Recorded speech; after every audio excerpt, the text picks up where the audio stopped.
Então, hoje o nosso bate-papo é sobre manejo de plantas daninhas de difícil controle, dando destaque aí para o capim-pé de galinha e vassourinha de botão. Vou estar batendo um papo, então, com o doutor em fitotecnia, Alberto Albrecht, que é doutor em fitotecnia, né, que é da Universidade Federal do Paraná, tá? Então, oficialmente agora, então, meu boa noite a todos que nos acompanham, tá? Eu sou o Nestor Takeshi Kassai, sou engenheiro agrônomo e trabalho aqui na região de Jataí, sudoeste do estado de Goiás, na cooperativa comigo há quase 19 anos, tá? Jataí é uma importante região produtora de grãos, planta em torno quase de 300 mil hectares de soja e 200 mil hectares aí de milho safrinha. Começamos já a colheita e devido à seca, eu acredito, devido à seca no final e também ao ataque de cigarrinha, as médias não estão, né, como a gente esperava. Vamos ver se vai melhorar alguma coisa, tá? Mas é só um panorama aí, né, que alguns seguidores aí estão perguntando, tá?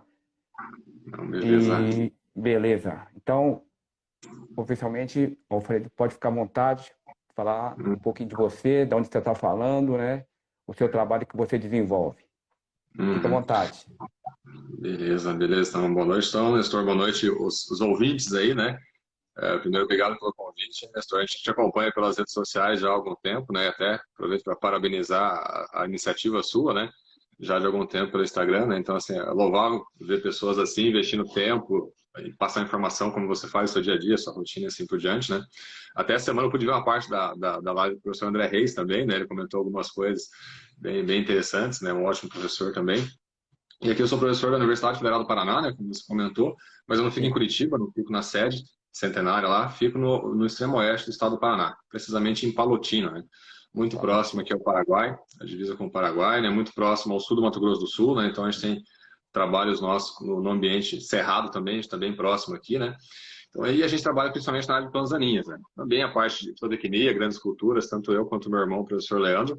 Até aqui também estamos com bastante problema no milho, com cigarrinha, né? Várias e várias aplicações, mas mesmo assim não segurou, muito milho tombando, muito milho caindo agora. Com certeza afetou bastante a produtividade. Mas nosso foco é a principal é a parte de manejo de plantas daninhas, né? Então, manejo de plantas daninhas, o sistema como um todo, mas principalmente predominante soja, milho, que é o principal sistema do Brasil, né? Mas também temos Sim, trabalhos com outras culturas variadas aí e as principais espécies de plantas daninhas, né? correto. Palotina fica bem próximo ao a Cascavel, não, né? Mais para cima, né? Isso. Fica 100 quilômetros de Cascavel, mais a oeste um pouco, né? Mais sentido Guaíra, né? Onde tinha as famosas Sete Quedas, a próxima divisa do Brasil com o Certo, Paraguai, né? Então, fica mais a extremo oeste, mais próximo ao sul do MS mesmo. certo, correto, correto. Bom, Uhum. nosso bate-papo é mais então em relação mesmo às plantas daninhas, né? Vamos começar então com o capim-pé de galinha, né? Uhum. Que nos últimos anos, né, e principalmente na última safra, né, já vem aumentando bastante, né? Uhum. E outra, né? Praticamente o manejo que os produtores, né, têm adotado e até nós também temos recomendado, né, Uhum. tem sobrado, né? Não tem Uhum. limpado, não tem limpado as áreas, né? Inclusive com a pressão grande aí do capim-pé de galinha, a gente observa que alguns lugares, por exemplo, da lavoura, né, da soja, ele chega a Uhum. passar pela soja, né? Uhum. E E fica no milho, depois fica no sistema, né? também ficando no sistema, tá? Uhum. O Essa que, o planta que, com certeza tem muito desafio, né? Então, pensar hoje, a quem está assistindo agora vai assistir depois, né? Mas é uma planta que a gente tem desde o Rio Grande do Sul, né? Desde o sul do Brasil até o norte e nordeste do Brasil, a gente tem ela dispersa, né? O capim-pé de galinha, a Leusine indica, né? E é uma planta que se adaptou, então, a climas um pouco mais frios e climas mais quentes, né? Mais tropicais, como é bem típico no Cerrado. Às vezes ela começa ali pela beira de estrada, pelo rastro trator, uma área mais sim, compactada, e aí vai se espalhando, vai entrando na área, vai dominando o ambiente, produzindo bastante semente, E é uma planta que tem ali, fica ali entolcerada, né? Pode ficar de uma safra para outra, como você colocou muito bem agora, de uma cultura para outra, né? Aquela bola de neve que a gente fala, causando problema de uma cultura para outra, perda de produtividade de uma cultura para outra, escapando, aí produzindo mais semente, né? E às vezes, até algumas situações, fazer o pessoal às vezes faz gradagem, a gente, obviamente, em situação nenhuma recomenda fazer gradagem, né? Manejo mecânico, né? Pensando no centro direto como um todo, e às vezes faz gradagem ainda e não resolve o problema, né? Porque ela é entolcerada, ela vai, dispersa e emerge, você vai afora o banco de semente e tem muitos casos de resistência dela, né? Isso que é bem complexo. Então, não só resistência a glifosato, mas também resistência a graminicidas, né? E aí vai se somando o problema. E é uma planta que, como é touceira, precisaria de aplicações sequenciais, né? Às vezes 2, 3 para matar a touceira. E aí, com os casos de resistência que vão se somando no Brasil, a ela, resistências múltiplas, até cruzadas dentro dos inibidores de CEase, né? Vai dificultando esse controle. E aí vai ficando mais escassas as ferramentas, por exemplo, dentro da soja e tudo mais.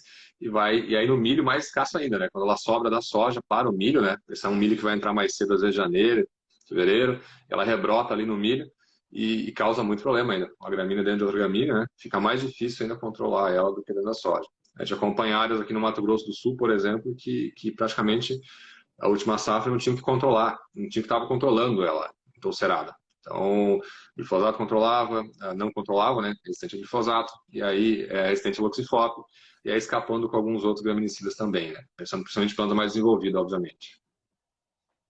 Certo, certo.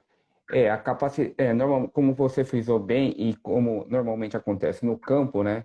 Ela principalmente sobra em volta dos talhões, né? E onde normalmente os pulverizadores, né, passam, né? Onde tem praticamente luminosidade, né? Sim. E em alguns lugares, por exemplo, ela chega até a abafar a soja, né? Coisa que a Uhum. gente não via, né, anteriormente, né? A partir dessa safra a gente já vê alguns talhões, né? De longe a gente pensa até que seja alguma outra problemática, né? Mas chegando no local a gente vê que o capim pé de galinha sobressaiu, né? Por cima da soja, né? E abafou a soja. Da mesma forma que às vezes acontece no sorgo, né? O Uhum. capim-milhã, né? Agora a gente vê acontecer também na soja, né? Com o capim pé de galinha, tá? Sim, A- é a- uma gramínea tropical, né, C4, né, altamente adaptada, né, e aí pega regiões como o Cerrado, né, pega Goiás, Minas, Mato Grosso do Sul, Mato Grosso, e aí tendo condição favorável, tendo chuva, pegar a época quente e chuvosa, aí o ambiente da soja, obviamente, solo fértil, né, bem corrigido, ela cresce muito, muito rápido, né, então ela vira aquela forrageira mesmo, né, que vai cobrindo, vai dominando, vai abafando, vai competindo, interferindo muito com a soja, né, por água, luz, nutrientes, passe, assim por diante, com certeza causa muito, muito dano de produtividade. Né? Por muito tempo, a gente se preocupou, às vezes, muito com o capim amargoso, e tem que se preocupar com ele, mas a gente vê crescendo muito o capim pé de galinha nesses últimos anos, né? Com certeza. então, porque com o capim amargoso, né? Aqui na nossa região também tem, né? Só que, por Uhum, exemplo, a gente conseguiu, entre aspas, assim, né? Fazer um bom manejo, né? Não tem se alastrado tanto, né? E os controles que a gente tem feito, né? Tem dado resultado, né? uhum, Tanto o capim amargoso como a buva, tá? Mas uhum, o capim pé de galinha, né, realmente, eu acredito que seu controle seja bem mais difícil, justamente como você comentou, né? uhum, Tem a resistência aí ao glifosato, né? E também a alguns graminicidas. uhum. Exatamente, vai se somando as resistências, né? Então, assim, isso é muito variável de acordo com a região, né? Aqui, por exemplo, no Paraná, e também Rio Grande do Sul, e no Ceará, tem lugares que o glifosato ainda tem uma eficiência razoável sobre o capim pé de galinha. Logicamente, planta jovem, né? Depois que entorcerou,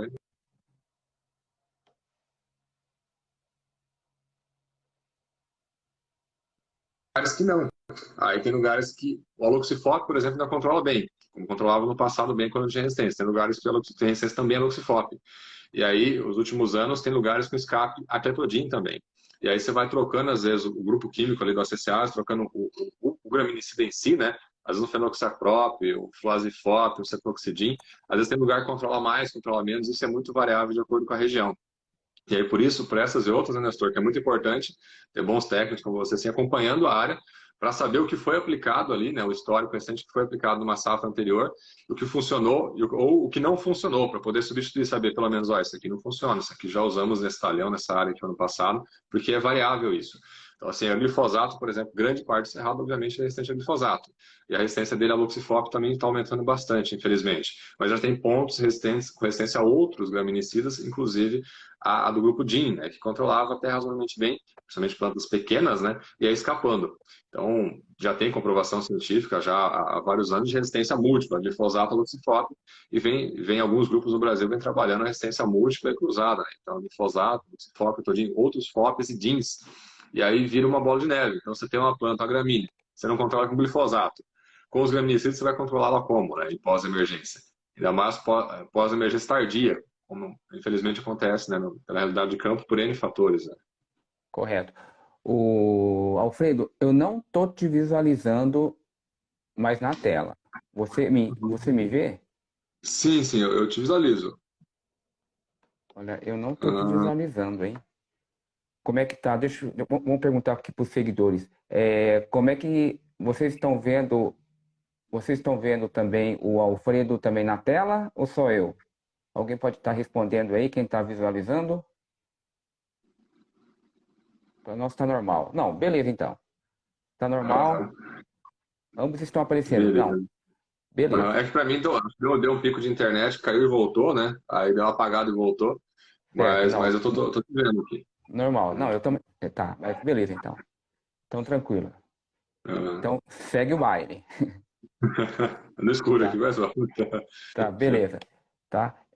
Então, aí com essa resistência, então, tanto ao grupo FOP quanto aos DIN, o que não resta, então, hein? É, fica muito difícil. Ele, depois de grande, é praticamente, se tem a resistência, né? A glifosato, FOP, DIN, que ainda são poucas áreas a nível de Brasil, né? O que a gente vem observando pelos trabalhos de monitoramento de excelentes grupos de pesquisa no Brasil, a gente também faz os nossos aqui no Oeste, parte do Mato Grosso do Sul, né? Fica muito complicado, principalmente plantas adultas, depois que ela perfilhou bem. Plantas jovens ainda, antes de perfilhar, às vezes a gente consegue ter um controle considerável com glufosinato, por exemplo, né? No passado, quando tinha o paraquat, ele tinha um controle interessante de quat, a eficiência dele é bem inferior para gramíneas, né, comparado ao paraquat. O glufosinato ainda tem uma eficiência considerável dele em plantas jovens.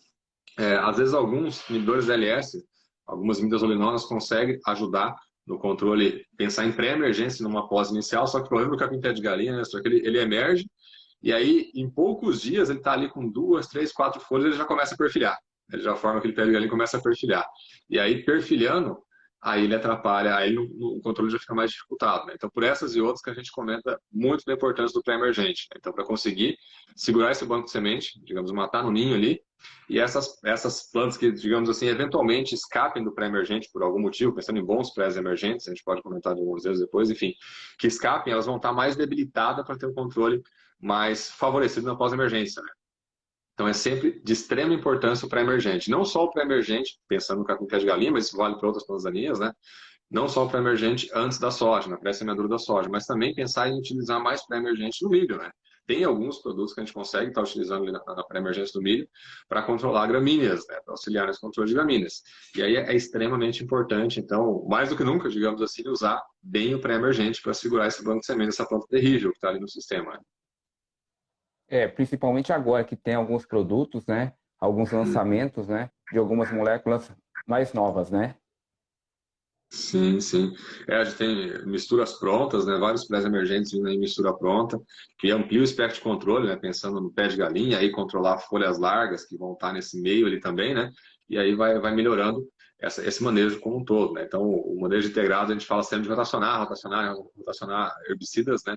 Utilizar mais pré-emergentes, que você vai estar, consequentemente, rotacionando o produto, né? Rotacionando a mecanismo de ação, rotacionando a forma de atuação dele, né? Na pré-emergência, não deixando esse problema se criar, digamos assim, né? A gente comenta sempre, né? Se não consegue controlar bem um problema, não deixa ele se criar na área ali, não deixa essa plantaninha crescer, se desenvolver da semente, e essa semente está se propagando muito, né? Seja por máquina, transporte de máquina, assim por diante. A gente tem bastante trabalho, né, Nestor, com o Agarac Brasil, né? Na conscientização, por exemplo, de limpeza de máquina, conscientização em nunca usar semente pirata, para não ficar levando semente, por exemplo, do capim pé de galinha de uma região para outra, vassoura de botão, uva, que, como você comentou, não é um problema muito sério em várias regiões do Cerrado, né, por ter resistência só ao glifosato, mas, por exemplo, aqui na nossa região tem resistência a quadro toda a bulva, né, glifosato, clorimuron e outros ALS, diquat e 2,4-D. Então, assim, é um medo muito grande nosso esse trânsito de sementes, né, semente daqui indo para o Cerrado, Cerrado indo para cá, por N motivos aí, e aí vai ficando mais complexo. Né? Você vai juntando mais espécies, com mais casos de resistência numa mesma região, e aí vai encarecendo mais o processo de manejo delas. Né? A única coisa que, por exemplo, o uso dos pré-emergentes é ainda em relação aos custos, né? Porque Uhum. esses produtos novos, né? Praticamente o custo é praticamente sair na faixa de pelo menos aí tá um saco aí por hectare. Uhum. Sim, sim. Essa é uma das coisas que a gente é de família agricultor também, né? A gente entende bem esse lado, né? É caro, né? Mas né, a gente sempre comenta, né? O caro é relativo, né? Então assim, a gente sempre deve pensar como um investimento, né? Investindo num bom pré-emergente, deixando a área bem limpa, né? Possibilitando um manejo melhor dessa cultura, você vai conseguir alcançar produtividades bem mais altas. E aí isso acaba não sendo necessariamente um custo, mas sim um investimento para você ter uma lavoura mais limpa. Pensar em safras anteriores, como você comentou, né? Áreas de soja com alta infestação aí de capim-pé de galinha, quantas sacas por hectare, né? A gente não perdeu. A gente tem trabalhos mais focados em capim amargoso, mas também temos com capim pé de galinha, né? que quando você tem a touceira estabelecida na área, a perda de produtividade para um capim pé de galinha fica muito similar a um capim amargoso. Por exemplo, uma touceira por metro quadrado, aí você pode perder às vezes 20% de produtividade na área. Uma touceira, essa touceira até que você comentou, né, você está ali, não conseguiu controlar bem, entrou com a soja, ela rebrota ali dentro, e depois da soja você não consegue controlar bem, e aí ela pode ali tranquilamente causar perdas aí, a gente tem trabalhos mostrando próximo a 20, 22%, uma planta por metro quadrado na área, né? E aí você vai ter mais plantas, obviamente, isso vai aumentando. E aí isso vai causar uma perda de produtividade gigantesca, né? Então a gente tenta sempre olhar como um investimento no sistema de produção, né? O pré-emergente na pré da soja, no milho, né? Para ter esse menor manejo como um todo, né? Ajudando no manejo da pós e assim por diante, né? Tá, ok. Eu já vi na literatura, né, que a produção de sementes de uma planta de capim-pé de galinha pode variar entre 20 a 40 mil sementes. Procede, E professor? até mais que isso, até mais que isso. Recentemente, até o Agarac Brasil teve um informativo, né, sendo divulgado em algumas redes sociais dele, né, um excelente material também, falando aí que pode produzir de 38, 40 mil sementes até 100, 110 mil sementes, né, às vezes até um pouco mais que isso. Então, assim, tem outros materiais, outras publicações, né, esse em específico a gente não fez contagem de semente estimativa, né, para de galinha, para outras Sim. espécies, nossos orientados, até vi aqui agora há pouco, alguns entraram aí, já fizeram bastante contagem de semente de bastante espécie de plantaninha. Mas ele pode, resumindo, pode chegar ali de 30, 40 até 120 mil sementes, 110, 120 mil sementes numa touceira, pensando ali que ela, depois de em torno de 40 dias da sua emergência, ela já pode começar a produzir semente. E vai produzindo semente até 100, cento e poucos dias produzindo semente e dissipando essas sementes para o ambiente, né? Certo. Eu tenho uma pergunta aqui, peraí. Vamos ver aqui. Alguma normativa certificar o controle de limpeza dessas máquinas transitando pelo Brasil? Eu acredito que não existe, né, professor? Se até onde a gente sabe, não tem algo específico, né, explicitamente a nível federal. Tem algumas ações a nível estaduais, né, municipal, até Palotina, que eu estou na cidade, que teve algumas ações assim lá no passado, né, pensando em limpeza de máquina.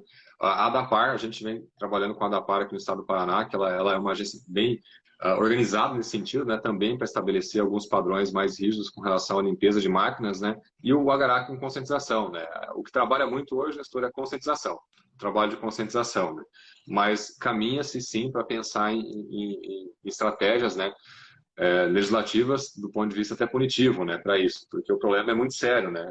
É claro, de forma nenhuma a gente quer prejudicar, quer punir o produtor rural, mas assim às vezes acontece, né, por N fatores, como eu falei, de trafegar essas máquinas, e é comum. Ter máquinas aqui no Paraná, muita máquina daqui vai para o Cerrado, vem do Cerrado para cá e assim por diante. É um trânsito de máquina muito grande. E se não for bem limpo, né, causa esse trânsito de sementes, sim, infelizmente. Eu também acredito, né? Porque aqui na nossa região sobe muita máquina do Paraná, né? Uhum. Mas realmente, infelizmente, né, não existe, né, por mais que o produtor ou mesmo o operador faça uma limpeza razoável, né? Eu acredito ainda que sobra semente. né? Sim, é E, difícil, e, né? e querendo ou não, né? Às vezes o próprio produtor, né? Por exemplo, sai de um talhão, vai para o outro, né? Uhum. Não vai fazer não faz essa limpeza, né? Sim, não, é um momento de correria, né? Ainda mais na colheita da É, soja. Na colheita da soja, semeando milho safrinha, então a gente entende todo a dificuldade, a complexidade do momento, né? Então, e aí, como você colocou muito bem, a gente já acompanhou a limpeza de máquina já, a semente fica nos cantinhos ali, você pode passar ar e tudo na máquina que às vezes fica, né? Então, assim, acaba assombrando, né? é algo complicado. Mas a gente tem que tomar mais cuidado, tentar, né, o máximo possível, né? Sim. Porque é uma forma de dispersão que vem aumentando bastante, né? Nesses últimos anos. Tá ok. Tem uma pergunta do Elias Brod, né? Que ele pergunta assim: em pós-emergência em milho, alguma alternativa com misturas de inibidor de carotenoides e nicosulfuron associados? Ou em milho RR, algumas associações a glifosato? Uhum. Sim, sim, tem algumas possibilidades, sim, mas no milho a gente não vai conseguir alcançar bons níveis de controle em pós-emergência, né, como a gente alcançaria, por exemplo, na soja, feijão e tal, as culturas folhas largas ali. Por isso que é importante usar o pré-emergência. Oi? Voltou? Voltou. Não, deu uma cortadinha aqui, mas já voltou. Então, o pré-emergente no milho é muito importante. Então, assim, o Escitalacor, o sulfone hoje, que é o mais novo, a gente consegue utilizar na pré do milho para ajudar bastante no controle das gramíneas. E na pós, como foi a pergunta ali, né, Nestor? Isso. Então, o nicosulfuron, ele pode auxiliar, sim, mas principalmente ele vai auxiliar em plantas bem jovens. Essa planta bem torcerada, ele vai dar, digamos, uma segurada nela, né? A gente tem formulações mais novas de nicosulfuron, que são mais seletivas ao milho, porque do passado a gente se traumatizou um pouco, às vezes, com nicosulfuron, pelos danos de fito, né, que causava, e ainda causa em alguns híbridos, né? As formulações mais novas de nicosulfuron conseguem ser mais seletiva. E pensando em associação com mesotrione, tem botrione, principalmente mesotrione ajuda também um pouco no controle, né? Tem produto hoje já que é formulação pronta de atrazina com mesotrione, então ele consegue dar uma segurada nessas gramíneas, obviamente bem superior ao que seria a atrazina isolada, então ele vai ajudar também. E no milho, o milho Liberty Link, né, o milho que tem a tecnologia LL, eles permitem a aplicação do glufosinato, no pós no milho, né? Então ele vai ajudar também esse glufosinato a ter um manejo. Então, a gente fala, é tentar entrar com o milho mais limpo possível, com pré-emergente, porque daí essa planta daninha, essa planta daninha, no caso, o pé de galinha, que eventualmente emergir no milho, emergir meio junto com o milho ali e tal, essa planta daninha, esse pé de galinha jovem, a gente ainda consegue ter controle. Agora, esse pé de galinha empolcerado, que foi cortado na colheita da soja e rebrotar no milho, esse não vai ter como ter um controle eficiente dele. No máximo, dar uma segurada nele ali, né, de leve, para o milho poder crescer, se desenvolver, né, fechar ali a sua entrelinha. Certo. Nessa safra passada, né, do milho, né, em algumas áreas onde, principalmente beirando a estrada, né, Uhum, eu cheguei a soltar algumas aplicações, né, com nicosulfuron, como você uhum, falou. Deu uma travada, né, mas uhum. ajuda, né, mas muito pouco, né. Sim, sim. É bem paliativo, assim, né? É bem Auxilia, né? relativo. Mas não é o que a gente gostaria, às vezes, que fosse, né? Não tem uma solução mágica assim, nesse sentido, infelizmente, né? É difícil. Né? Certo. Professor, e no caso de uso da braquiária, Uhum. de Isso, palhada? braquiária. Aqui a gente usa, até a gente posiciona bastante o consórcio de milho com braquiária, que é a nossa região mais, principalmente as áreas mais arenosas, não que a gente não posiciona nas outras, posiciona também, né? Mas nas arenosas tem uma carência maior e uma importância maior no milho com braquiária. Aí a importância é estabelecer o milho com braquiária na área limpa, né? Porque o problema é que se vem muito pé de galinha, né? Outras gramíneas, né? Da soja, aqui é muitas vezes mais amargoso que pé de galinha em algumas áreas, e rebrotado no meio da braquiária. Aí é um transtorno, né? Porque daí você não vai poder usar produtos no milho que tem um efeito, nem que seja um efeito paliativo, como você comentou, né, Nestor, do Nixofron e tal, que você vai ter a braquiária, você vai matar a braquiária jovem, né, que você fez ali no sistema ali de consórcio, jovem recém-emergida, ela é sensível, né, à folha estreita, produtos com efeito folha estreita, daí vai acabar matando a braquiária. Então é importante estabelecer a braquiária na área o mais limpa possível, que daí ela conseguindo se estabelecer, sim, fechar ali um pouco por baixo do milho, ela vai dar um efeito de supressão bem significativo sobre pé de galinha, capim amargoso e outras plantas, né? Outras tantas plantas. Né? Tá. Outro manejo, professor, por exemplo, onde tem o pé de galinha entorcerado. Se a gente vir com uma roçadeira, tá? E passar a roçadeira, depois vir a rebrota e fazer a aplicação dos herbicidas, o professor acredita no melhor controle ou não? Uhum. Isso, o manejo mecânico com roçado, ele tem ajudado, sim, no manejo de gramíneas entolceradas, né? Isso vale para capim amargoso, vale para capim pé de galinha, capim rabo de burro, está aumentando bastante no Rio Grande do Sul, algumas partes do Paraná e do MS, né? Que é uma gramínea bem complicada, o pógon, tem uma outra espécie, também se chama, o pessoal chama de capim rabo de burro, né? E são plantas daninhas, que gramíneas entolceradas, que ficam ali perenizadas, né? E às vezes você pensa pós-milho, né? Tirou o milho segunda safra, tem uma janela maior, época seca, mais quente, e aí ela fica ali com pouca folha, muito como, e aí isso daí é um problema sério, né? Você vai aplicar, você não tem muita área foliar, daí sim tem uma importância muito grande tá podendo entrar com uma roçada, por exemplo, que daí vai incentivar, estimular essa rebrota dessa gramínea, no caso aí o capim pé de galinha, e você vai conseguir folhas jovens, né? E como ela é uma gramínea que ela tem uma certa reserva no pomo, né? Vai ter reserva para ela rebrotar mesmo em situações mais secas e quentes. E aí ela rebrotando com essa folha mais jovem, vai ser uma folha que vai ter uma capacidade de absorção, deslocação maior, né? Mais ativa desse herbicida que vai vir. Normalmente, né, resumindo, né, Nestor, quando tem aplicação aí tem uma roçada nessa área, você vai tirar normalmente uma aplicação de herbicida, né? Você vai pensar ali um pé de galinha entoncerado, como é amargoso, como é um capim de rabo de burro e outras gramíneas ali, você seria ter que fazer 2, 3 aplicações, né? E aí você entrando com uma primeira roçada bem feita, você consegue diminuir uma aplicação nesse manejo eficiente da touceira. Certo, certo.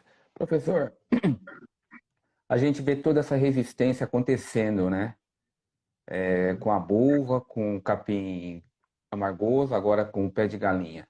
Isso se deve principalmente devido, querendo ou não, à introdução da soja RR, Uhum. com que, querendo ou não, a gente passou a utilizar somente o glifosato. Procede, professor? Teve uma pressão de seleção muito grande em cima do glifosato, né? Ele trouxe muita comodidade, muitos benefícios, né? Muito conforto, mas também uma certa zona de conforto, né? E aí a gente usou mais glifosato, né? Mais vezes por ano, durante mais anos, né? De forma sucessiva ali. E aí causou uma pressão de seleção muito grande em cima de diversas espécies, né? E aí foi selecionando o caso de resistência, diferentes espécies aí, né? De gramíneas, folhas largas.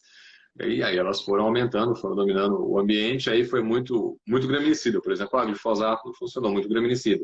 E aí vai selecionando com resistência a graminicida, como aconteceu já para o capim pé de galinha, que a gente já comentou aqui agora há pouco, como está acontecendo para o capim margoso, né?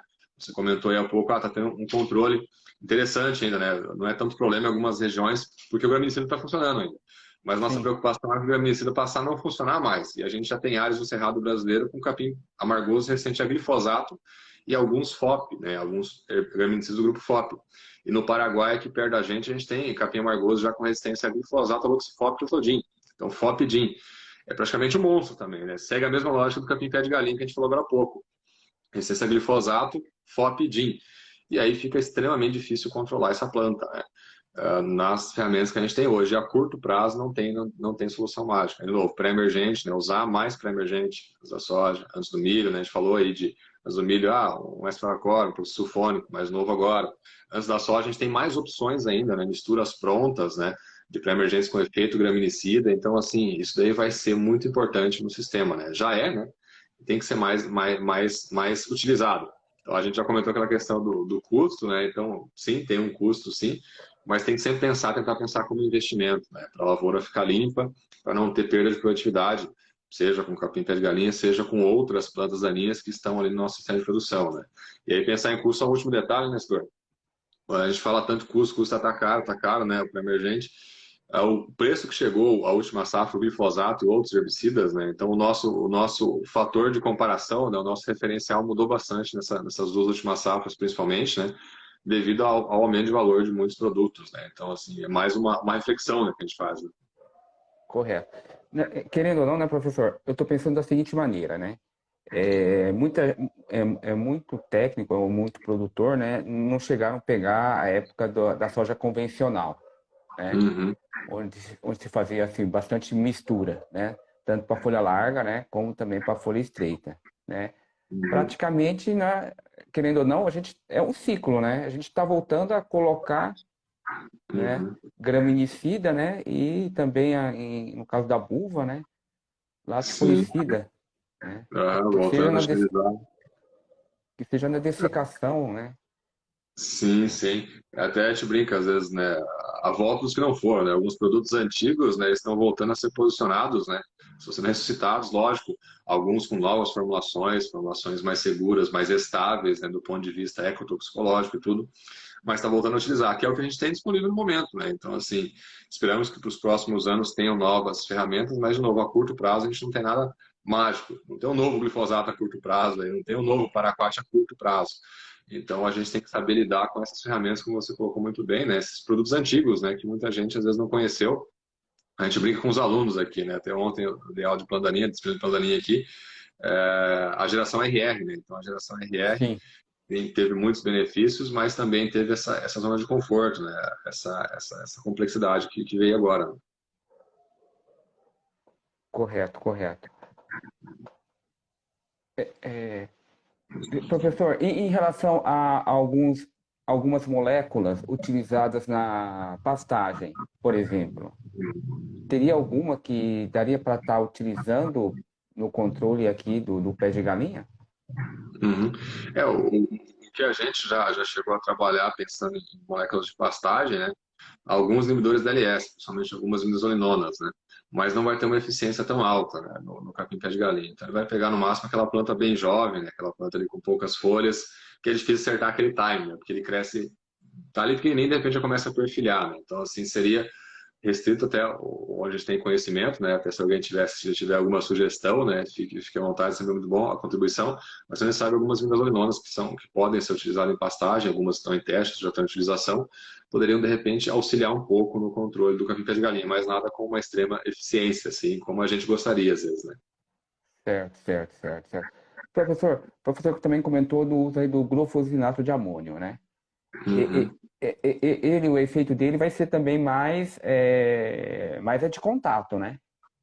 Isso, é mais para plantas jovens ou rebrota. Até naquela situação que você colocou bem da roçada, né? Roçou, aí Uhum. estimulou a rebrota, aquelas folhas jovens que vieram ali vai ter um efeito mais considerável, né, do glufosinato. Então, o glufosinato a gente sempre lembra é um produto bem técnico, né? Então, é um produto que a gente tem que olhar a questão de luz, né, luminosidade, ele é bem dependente de luz, independente da formulação que a gente vai ter no mercado, né? Mas depende um pouquinho mais, menos, mas depende de luz. Óleo, né? Usar um bom óleo, adjuvante, às vezes cai bem também utilizar um bom adjuvante, principalmente em condições de estresse ambiental, ele vai estar auxiliando ali na potencialização do efeito. Ele é um produto classificado como de contato, né? Classificação clássica, contato sistêmico, só que a gente sempre lembra que ele tem uma certa mobilidade, né? Então ele é mais lento do que um paraquat aero, por exemplo. O paraquat que bateu queimou, né? O glufosinato é um pouco mais lento, ele demora um pouco mais. Então ele tem uma certa mobilidade nas células ali ao lado, né? Então ele consegue, digamos, andar um pouquinho na planta ali. E aí isso permite uma certa melhoria na eficiência dele para gramíneas comparado, por exemplo, às vezes, a um diquat, né? Que tem um efeito mais debilitado em gramíneas, nesse sentido, né? Então ele vai vir É, no, ajudar, sim, né? Nesse no sentido ele vem caso, ajudar. no caso seria, né, que saiu do mercado, o paraquat teria uma melhor performance, né? Isso, um paraquat tinha uma performance bem melhor que o diquat, né? Não só para pé de galinha, mas amargoso, azevém, que tem mais no sul, obviamente, que é mais frio, né? O paraquat vinha auxiliar bastante, com certeza. É uma Professor, ferramenta que, infelizmente, deixou, né? Pensando na eficiência de controle, né? Deixou de estar disponível para a gente. então, houve um estudo, alguma reivindicação de produtores, né, a respeito da volta do paraquat. O professor que está mais ligado a essa parte assim, de produtos, né? O Uhum. professor tem alguma novidade ou ainda não volta? O professor acredita que não volta mais? Assim, é praticamente impossível voltar, né? Então, aquela coisa de falar, nunca diga nunca, né? Mas, assim, é praticamente impossível voltar. A chance é extremamente baixa, né? Então, passou por um processo de banimento da Anvisa com 3 anos, né? E depois teve aquela prorrogação pequena ali no final para o uso de estoques, né, que tinha. Então foi um processo bem completo e complexo, né? Não estou falando que está certo ou que está errado, né? Mas assim foi um processo bem longo, né? Que passou, tramitou tudo por todas as esferas federais até culminar no banimento dele como um todo, né? Então tem países que usam sim paraquat até hoje, Estados Unidos, por exemplo, é um deles, mas tem vários países no mundo que também já baniram, né? Então tem os dois lados ali, né? Ele é um produto sim que tinha uma eficiência muito grande para controle de gramíneas, né? Foi uma ferramenta do ponto de vista de eficiência de controle que a gente perdeu. E também, sim, né? Tinha alguns riscos, né? Do ponto de vista ectoxicológico, né? Então, tem os dois lados aí, né? Então, a gente nunca quer perder uma ferramenta eficiente, né? E com um custo acessível, como era o Paraquat, mas às vezes acontece, sim, né? Os produtos entram em reavaliação, como no momento tem alguns em reavaliação de novo, né? esse é um processo constante de evolução desse ponto de vista, né? Correto. No Paraguai ainda se usa, né, professor? Sim, sim, no Paraguai se usa, inclusive vem de forma ilegal, né, contrabando para algumas regiões do Brasil, Paraquat, do Paraguai, né? Então, ilegal, né? Isso não poderia estar acontecendo, mas enfim, acontece às vezes, né? E no Paraguai sim é utilizado, ainda outros países da América Latina usam, né? O Paraquat ainda. Tá, tudo bem. Tem uma pergunta, acho que é do Devanir, né? Ele está perguntando sobre o dicamba. O dicamba, pelo Uhum. que eu sei, né, é mais a folha larga, né, professor? Isso, folha larga. Folha larga, ele tem um bom controle sobre várias espécies, né? Então, por exemplo, aqui para a buva, a gente trabalha com ele há algum tempo já, né? Ele tem uma boa eficiência para a buva. Outras folhas largas também ele vai ter um bom controle, como foi bem utilizado nos Estados Unidos até para caruru e outras espécies de folha larga. Então, folha larga, sim, ele pode ter uma boa eficiência, né? No passado se utilizou tem pastagem e tudo, ele vai ter até essa certa seletividade, né? Para uma forrageira e assim por diante. Então, para folhas largas, ele tem sim uma boa eficiência, pode ajudar no controle de várias espécies. E aí tem também polêmicas atreladas a ele, né? Mas estão vindo novas formulações, né, Nestor, de dicamba, nos próximos anos aí no Brasil, bem mais segura, obviamente, do que as formulações que temos no mercado atualmente, né? Correto. Tem uma pergunta também do Renato, que ele está perguntando do mesotriona, né, em pé de Uhum. galinha. O professor já comentou alguma coisa, né? Que ele Sim, vai. sim. Vai ajudar, mas pouca coisa, né? Se fosse plantinha bem jovem, bem pequenininha ali, 2, 3, 4 folhas, poderia até ter uma eficiência considerável. Mas plano depois que está perfilhada, ele não vai matar, resumindo, né? Ele vai dar uma segurada nela. E aí é interessante, às vezes, como você comentou até do milho sulfuron, né? Para dar uma segurada, dar uma travadinha, quem sabe o milho conseguir crescer e fechar a entrelinha, né? O problema, né, professor, que eu acho, né, é o timing, né, é o momento da aplicação, né? Porque a Uhum, grande maioria dos produtores, né, e até às vezes também dos técnicos, né, vai dar importância só depois que já estiver sementeando, né? uhum. E aí o controle é muito difícil, né? Depois que ele Aí o está controle é já muito difícil, né? O, i- entolcerou, né? Falou, 2, 3 intervenções, né? uhum. O ideal já é, por exemplo, ir monitorando a área, né, mapeando, né, e Uhum. já fazer um controle já meio, né, tipo assim, preventivo, Preventivo. né? Quanto maior a plantarinha, né? Isso vale para todas, né? Mas específico agora pensando em plantas entolceradas, né? Quanto maior a área dela ali, né? Maior vai ser a dose letal que vai ser necessária, né? Para do produto ser absorvido, translocado, chegar ao ciclo de ação para poder manifestar a eficiência dele, né? Então, a planta mais jovem, a dose letal vai ser muito menor do que uma planta entolcerada, né? E aí isso vai tendo, sim, as suas complexidades. Tudo bem. Professor, eu sei que não tem receita de bolo, né? Uhum. Cada caso é um Isso. caso, tá?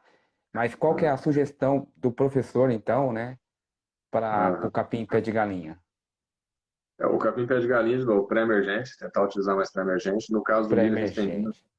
a gente tem menos opções, né? Então vai ser basicamente ali o Estracor, o Proxifone, mais recentemente, né? Teve pensando em uso no milho. Antes da soja a gente vai ter mais opções, tem essas duas, né? Então o Estracor e o Proxifone continuam mantidos, inclusive mistura, né? O Proxifone com fluoxazin.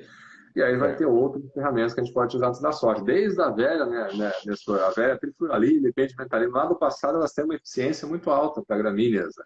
E estão vindo formulações mais novas, né? O Promazone a gente vem testando bastante recentemente, formulações mais novas, até formulação microencapsulada de Promazone, com eficiências melhores do que a formulação não microencapsulada, né? Pensar a formulação do passado, lá da MIT, então elas têm formulações mais novas, e outras possibilidades, né? Misturas prontas são muito bem-vindas, né? Misturas aí de aspartame com outros produtos e sulfentrazone com outros produtos, né? Então, assim, vai otimizando, vai melhorando essa performance dos pré-emergentes. E aí, em pós, é o que a gente falou, tem que estar bem atento com os casos de resistência que é na região. Então, se felizmente for uma região que está o pior cenário possível, né, de resistência a glifosato, FOP, DIN, a situação fica muito mais dramática, né? Como eu comentei, a gente viu áreas aqui no Mato Grosso do Sul que não tinham o que fazer, não tinham o que controlava. Esse capim amargoso entolcerado, né? E o produtor chegou ao desespero de fazer gradagem. Inclusive, uma área que a gente acompanhou já tinha soja, né? A soja já estava lá em V3, V4 e não tinha o que controlar. Esse capim pé de galinha rebrotado, né? Velho, rebrotado, o produtor fez gradagem na área com a soja e depois entrou com o pré-emergente e aí começou de novo do zero, né? Então, quando tem todos os casos de resistência, é muito difícil. Então, usar o pré-emergente, o que escapar, pegar a planta jovem, que aí você consegue ter glufosinato, com algumas ALS você consegue segurar, né? E os próprios organicismos você consegue ter uma eficiência muito melhor em plantas jovens, né? Seria basicamente isso, tá, né? Correto, professor. E mesmo assim, independente de ter resistência ao glifosato, né, é interessante também colocar ele, principalmente devido à absorção. Ele ajuda um pouco, ele costuma auxiliar um pouco, né? Nesse manejo com graminicida, né? Então ele já vai quase sempre, né? Ele vai junto ali já no manejo para pegar, controlar plantas daninhas suscetíveis, que sempre vai ter suscetíveis na área também, né? E ele pode sim ajudar um pouquinho, digamos assim, a melhorar um pouquinho essa eficiência do graminicida, principalmente que algumas áreas às vezes não tem ainda o capim-pé de galinha com uma alta resistência ao glifosato, então ele vem a complementar, digamos assim, né? Tudo bem. O professor comentou alguma coisa, então, a respeito do pé de galinha mais susceptível, né? Uhum. Antes de entorcerar, né? Qual seria mais ou menos a dosagem Dosagem do glifosato? de glifosato? Não, se for o suscetível, as doses de bula mesmo a gente consegue controlar antes do perfilhamento, né?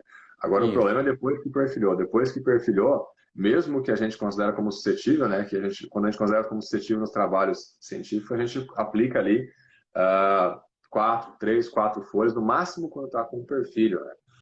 E aí depois que tem lá 2, 3 perfis, mesmo o que é considerado como suscetível com glifosato já não vai ter um controle eficiente, né? Então pensar em doses de bula vai variar de acordo com a concentração do sal, né? Mas 1,5, 2, 2,5, 3, glifosato 360, o que é suscetível a gente consegue ter o controle dele.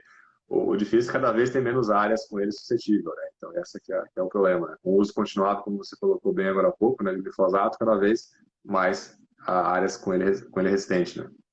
Então, beleza, então, professor. Então já vamos partindo então para vassourinha de botão, né?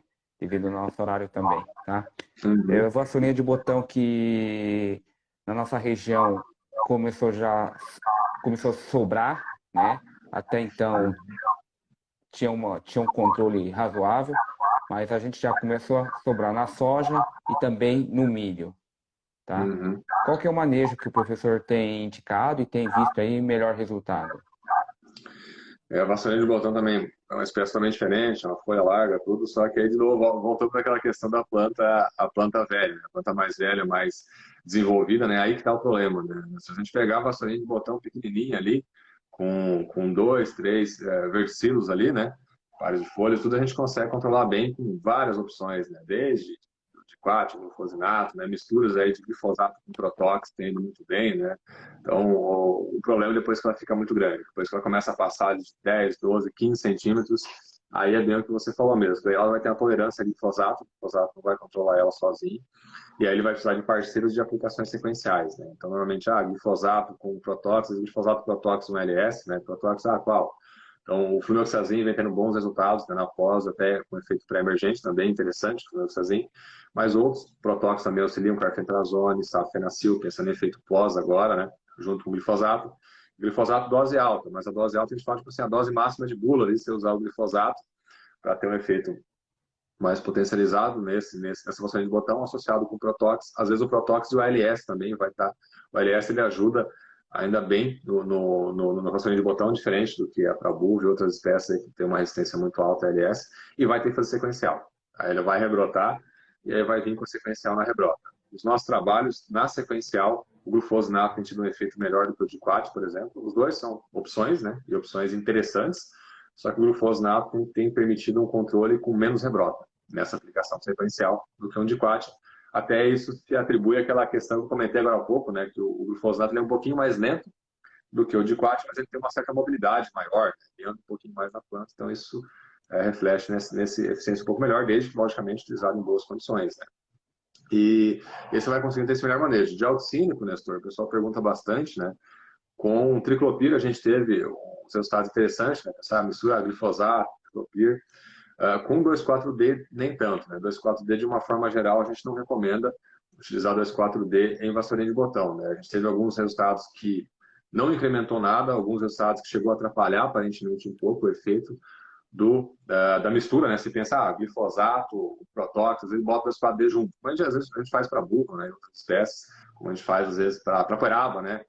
E aí, em alguns trabalhos nossos, o 2,4-D não ajudou ou até chegou a atrapalhar um pouquinho, né? Então, a gente não recomenda na vassourinha de botão. o auxílio que eventualmente a gente viu um bom desempenho foi o triclopyr. Tem outros auxílicos aí que a gente vem testando, tentando entender melhor. Mas são essas misturas. E 2 aplicações, às vezes 3 aplicações, de novo, pré-emergente. Pré-emergente de extrema importância. Ok. No caso do tricopir, né, professor? Teria que ter Uhum. aquela carência para o plantio?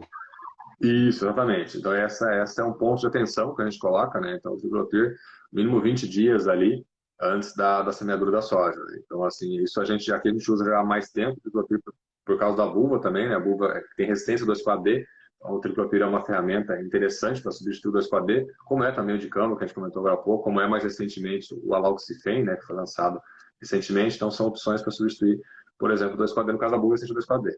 E aí, no caso da vassourinha de botão, sim, é o triclopyr, vai ter que esperar pelo menos 20 dias, né? E aí é o que a gente comenta, né?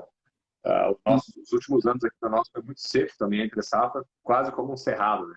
E aí a gente fala, ó, toma cuidado na hora de aplicar produtos como o triclopyr, como o dicamba, se a soja no flat stand, né?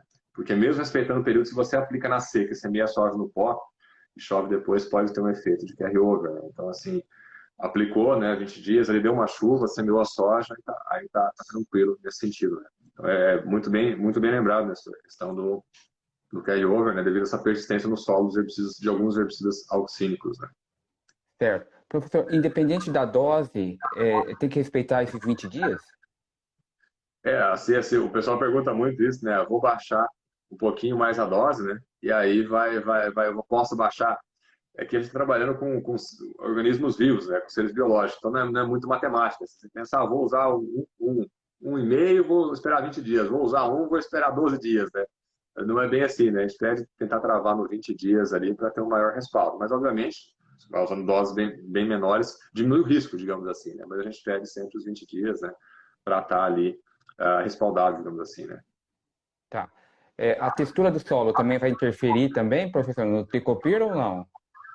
Uhum. Normalmente solos mais leves, menos parado, menos matéria orgânica, pode sim ter um efeito, um risco maior, digamos assim, principalmente se não for esperado esse período de 20 dias, né? Ou se for aplicado, como eu comentei, aplica no seco e semeia a soja no pó, né? E aí chove depois da semeadura da soja, só eventualmente pode ter a concentração do suco de semeadura e pode ter algum risco potencializado, né? Então, assim, tem esses cuidados, sim, que a gente deve tomar, né? Com relação ao oxílicos, como a gente conhece já há mais tempo o 2,4-D, né? Espera uma semana, 10 dias, então assim, o desenvolvedor tem que esperar um tempo a mais do que o 2,4-D. Tem uma pergunta aqui, acho que do Danilo, acho que o professor respondeu, mas poderia frisar de novo, né? Ele está perguntando qual seria o pré-emergente aí com melhor eficiência aí para a vassourinha de botão. Uhum.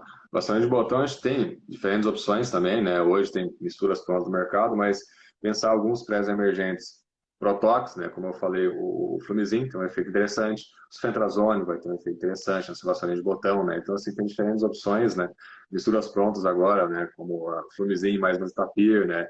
Então, a gente vai trabalhando com várias possibilidades de uso, então vão ter um efeito, sim, interessante nessa vassourinha de botão, né? Então, a gente trabalha bastante Correto. com alguns desses Protox, pré-emergentes Protox, né, com bons resultados no vassourinha de botão. Mas tem outras opções, né? Tem as misturas prontas que vêm auxiliar bastante agora, nesses últimos anos, né?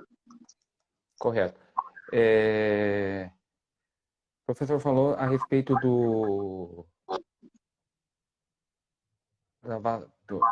perdão.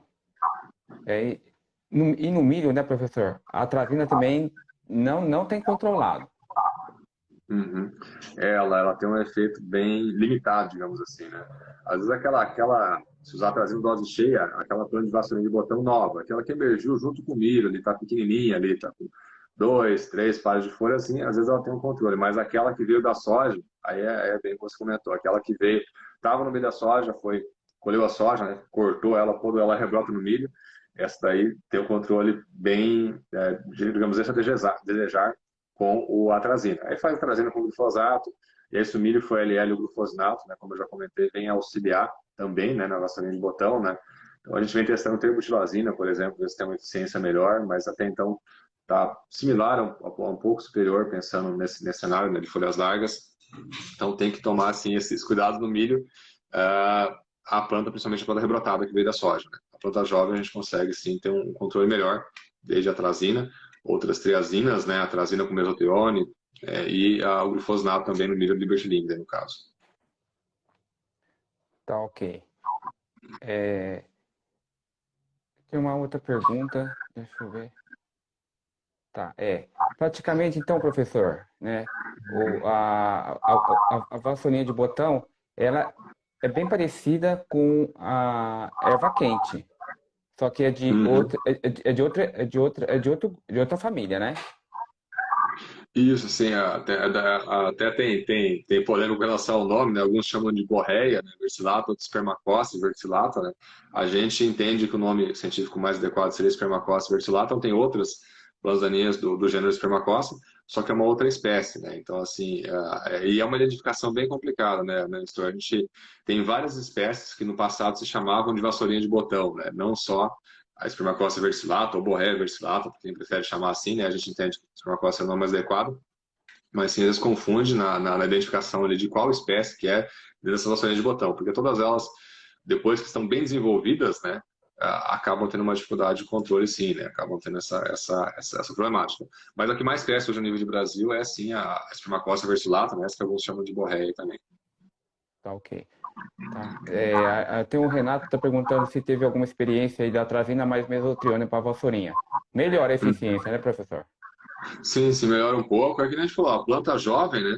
Aquela planta jovem, jovem, pequena ali, que veio, emergiu, por exemplo, junto com milho e tal, ela pode sim ter um bom controle. Agora, o problema é a planta velha rebrotar. Essa vai precisar de uma próxima aplicação, né? Ou seja, pensar glifosato aí com atrazina mesotrione vai ajudar e depois, mas vai precisar de uma aplicação sequencial, essa planta mais desenvolvida, com certeza. Tá. E ele também está perguntando se é associada às auxinas como o tricopir. Mas aí, no caso, tem que ser anterior ao plantio do milho, né? Ah, sim. Ou talvez num manejo antecipado da soja, né? Que daí Da a soja, gente né? vem, isso, a gente vem observando. Aí é muito importante aquele ponto que você colocou há pouco, né, Nestor, para o Triclopyr, colocar isso também para a trazina com mesotrione, né? A mistura pronta. Você vai ter que esperar ali. Hoje a bula fala em 45 dias, mas está se evoluindo pensar em 30 dias, pelo menos, né? A dose de 1 litro seria. Pensar em 30 dias, pelo menos, antes da soja, né? Então a gente vem trabalhando também com esse produto, né? A trazina com mesotrione, para controlar diferentes espécies de folhas d'água, inclusive a buva no que a gente chama de manejo antecipado, manejo outonal, né? Então, ele pode sim auxiliar nesse sentido, né? Correto, professor. Correto, correto. Tá. Professor, o professor vê a curto prazo alguma outra planta daninha que poderá trazer problema aí para os produtores? Hum. Tem bastante, né? Na verdade, tem bastante. Além de isso que a gente já citou aqui, né? A gente falou bastante de pé de galinha, de bastante de botão, mas aí comentamos em paralelo do capim amargoso, falamos da buva, né? Vem outras, vem cravorando em algumas regiões mais frias, né? Vem aumentando, que é a losna, outros chamam de losna. A traporaba. A traporaba é uma planta que vem assustando Taperaba. bastante a gente em várias regiões do país, desde o Rio Grande do Sul. Aqui no Paraná tem aumentado muito a traporaba nos últimos anos, né? Principalmente a comelina bengalense, mas outras espécies também vem crescendo, né? A gente tem até trabalho de dissecação de oriental nosso com isso. Ela vem crescendo no Mato Grosso do Sul, Cerrado. E aí pode ser que surja até espécies que a gente não espera muito, né? Algumas regionalizadas que a gente acha que às vezes não vai aumentar tanto e aumenta, como o capim rabo de burro tem sido problema sério em algumas regiões mais a sul, né, do Brasil.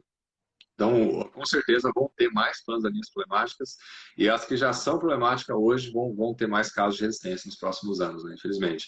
E aí cabe a nós, né, utilizar bem a informação, né, utilizar bem diferentes ferramentas de controle, tentar rotacionar esses herbicidas, utilizar mais para emergente, utilizar mais, você comentou, de consórcio, né, milho com braquiária.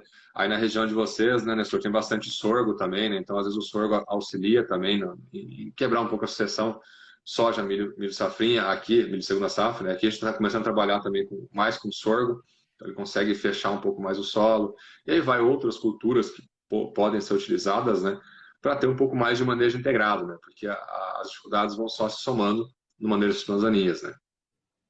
Correto, E até, professor. até aproveitando, né? A gente falou de Pode informação, falar. que eu estava quase esquecendo, vai ter o congresso, né, de plantas daninhas, vai ser em Rio Verde, aí pertinho de você, né? Final de julho, última semana de julho. Até não sei se você vai estar por lá, ou a equipe, quem sabe a gente se encontre por lá, né?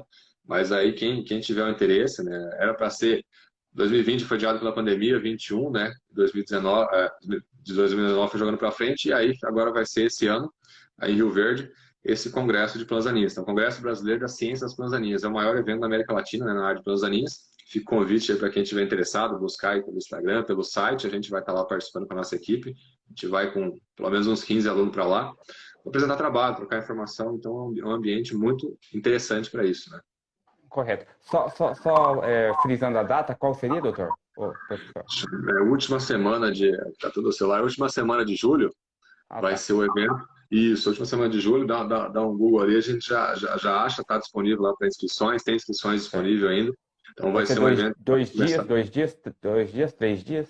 Vai começar na segunda-feira à noite a abertura, né? E aí vai Certo. terça, quarta e quinta. Na quinta-feira à noite fecha com o jantar de encerramento do evento, né? Então, assim, vai ser um evento com certeza está muito esperado, muita expectativa, porque não teve na pandemia, né? Então, é Sim. um evento bem importante na nossa área de plantas daninhas, né? Não, correto, então, professor. Respondendo a uma última pergunta, então, tá? Do Tiago, ele pergunta, professor, a experiência aí no manejo de buva com atrazina mais mesotriona. Qual sua opinião? Uhum. No caso da buca, pensando trazendo mesotrione, ela tem sim auxiliado, principalmente nesse manejo antecipado, né, que a gente falou. Dentro do milho, às vezes, até no milho segunda safra, a gente tem alguns fluxos menores de buva, mas tem alguma rebrota, então no milho, obviamente, daí vai ser seletivo, né, esse produto. E no manejo antecipado, o manejo antecipado tem auxiliado sim. A gente sempre recomenda o manejo, a aplicação quanto antes possível, né, o manejo mais proativo. Então, tirou o milho, segunda safra, a palhada, né, deu uma baixada ali, tem buva exposta, né, acima da palhada, já entrar com as aplicações, né? Então, seja glifosato com oxínico, seja um glifosato com atrazina mesotrione, ele vem auxiliar sim. Quanto mais produtos, né, Nestor, a gente tiver, quanto mais opções a gente tiver para utilizar, melhor, né, para a gente poder fazer o manejo. E do congresso, achei que rapidinho a data é 25 a 28 de julho, Nestor. 25 a 28 de julho, Correto. ele tá ouvindo aí. Então, Rio Verde, no centro de eventos da Universidade de Rio Verde ali, então 25 a 28 de julho estaremos lá, né? Beleza, então, professor. Professor, então, muito obrigado pelas informações, né? Foi um bate-papo bastante saudável, com mais informações também, né? Uhum, E cada vez mais, né, utilizarmos, então, diversos mecanismos aí de ação, né? Cada vez uhum. mais rotacionar, né? Porque, de maneira, a gente vai estar ajudando a controlar essas ervas, né? E as outras que também, possivelmente, pode vir também a tornar resistente. Não, com certeza. E obrigado pelo convite, Nestor. Também um último mensagem aí, pessoal. Quem quiser nos acompanhar nas redes sociais, né, seja na minha rede social pessoal, né, Alfredo Albrecht aí, seja nas redes sociais do nosso grupo Super Pesquisa, nosso canal no YouTube, né, quem quiser acompanhar, seguir lá. Recentemente passamos dos 10 mil inscritos, estamos chegando acho que a mais de 700 mil visualizações lá no canal nosso no YouTube. Então, digitarem lá no YouTube Super Pesquisa ou Professores Alfredo e Leandro, né? Vocês vão encontrar os materiais nossos lá, os nossos orientados, as informações, né? A gente tenta, assim, Nestor, assim como você também trabalhar nas redes sociais, né? Por mais que algumas vezes a gente não se sente tão confortável, mas isso é importante, estar passando informação como a gente está aqui hoje, aplicando essa informação e de aplicar o herbicida do campo, né? Tentar transmitir essa informação da melhor forma possível. Né? Tá ok, então, professor. Então, mais uma vez, muito obrigado, tá? Uma boa noite e até a próxima. Boa noite, Nestor. Boa noite, pessoal. Até uma próxima.